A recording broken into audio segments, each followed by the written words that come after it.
はい、よろしくお願いします。今日はですね、先にちょっとゴールをお見せしますと、ここに書いてある木のような、樹木曲線と言われるアルゴリズムを学んでいきたいと思います。えーっと、ユークリッド語助法の中で、再帰関数を学んだと思うんですけど、この樹木曲線でも再帰関数を使っていきたいと思います。あと、前回クラスの書き方を学んだと思うんですけど、この樹木曲線の回でもクラスを書いて、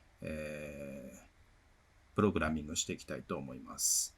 それで、これ2次元なんですけど、最終的には、ここに3次元の樹木が書いてありますけど、できれば3次元までやりたいというふうに思います。それで、早速、2次元の樹木曲線から書いていきたいんですけど、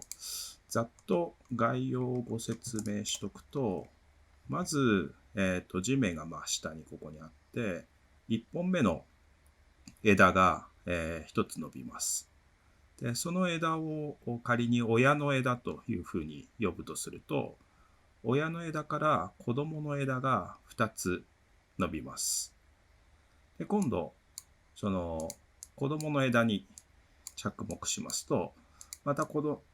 供の枝が親の枝になって、その親の枝から子供の枝が2つ伸びると。で、またこの子供の枝が親の枝になって、また子供の枝が2つ伸びるっていうのをこう繰り返していくわけです。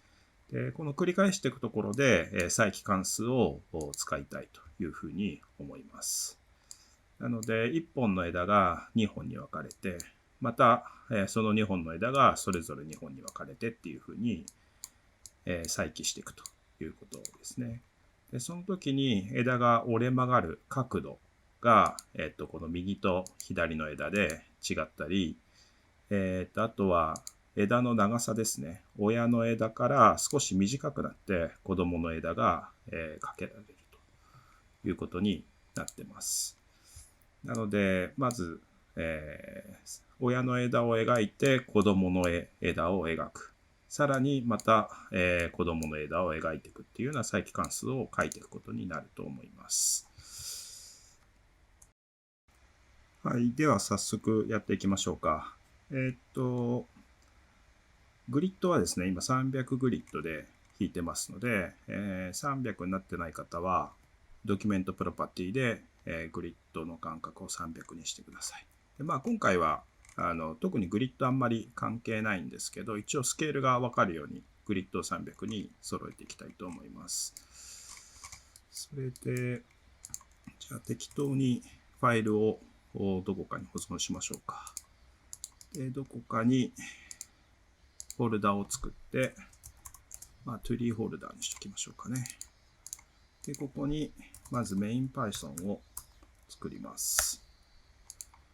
メイン Python ができました。これでじゃあ、ちょっとなんか呪文を唱えて、コーディングコロン UTF の8で、プリントで、あというふうに、ちゃんとあが出てきますよね。はい。これで OK で、次に、もう一個ファイルを作ってください。空のスクリプトで結構です。で、これも保存しましょう。で、メイン Python を保存した tree フォルダの中に同一階層に入れておきましょう。で、ここで、頭文字を大文字で tree Python と、tree.py ですね。フ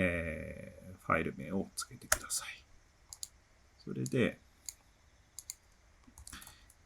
前回クラスを書いたときには、この一つのファイルの中にクラスも全部定義しましたし、そのクラスをインスタンス化するのも一つのファイルで全部やっちゃいました。で、今日はクラスは別々のちゃんとファイルに保存して、書くようにしましょう。で、これをやると、後々そのクラスフファイルだけを別のプロジェクトで再利用したり、あとは一つのプロジェクトの中でもファイルを分けとくとどこを直せばいいのかっていう可読性が上がる、見通しが良くなるので、ファイルを別々にやるやり方をここで学んでおきましょう。はい、まずは TreePython ファイルを開いて、ここにクラスを定義していきましょう。一応このコーディングだけコピペしといて、で、クラスで tree、この tree っていうのが、クラス名ですね。それで、def のアンダースコア2つに init アンダースコア2つ、カッコの中にセルフを入れて、コロンにしとくと。で、ここでプリント文入れて tree クラスというふうに、コンストラクターを作っておきましょう。これでメイン Python に行って、インスタンスを作りたいんですけど、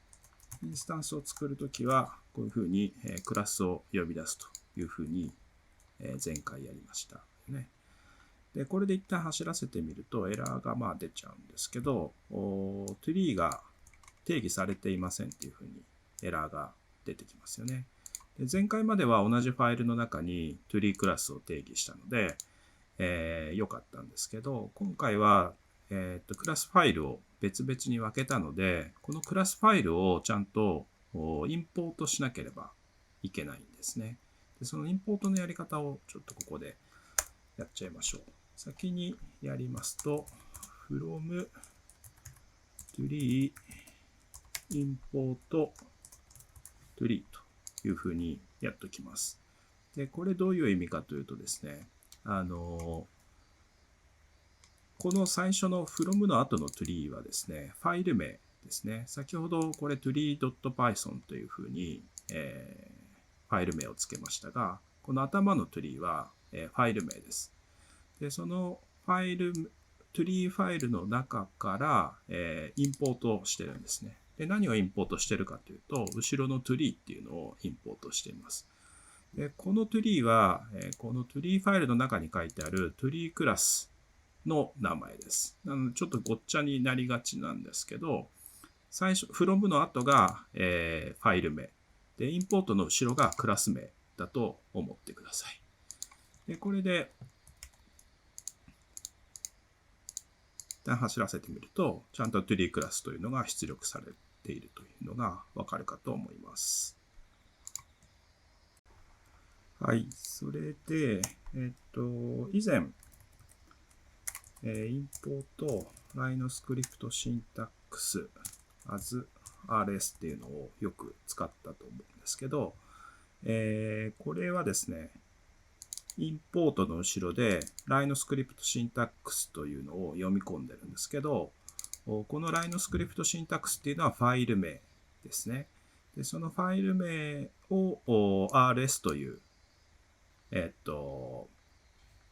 エイリアス、ショートカットキーを、ショートカットを使って、表現しているわけです。なので、ちょっとこの from でインポートするのと、インポートのファイルを全部読み込むのと違いをここでちょっと説明したいんですけど、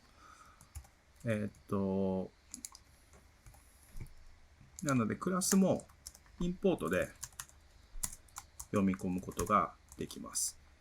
で、これは tree ファイルをインポートしているということですね。このファイル全体をインポートしているわけです。で、これでちょっと走らせてみると、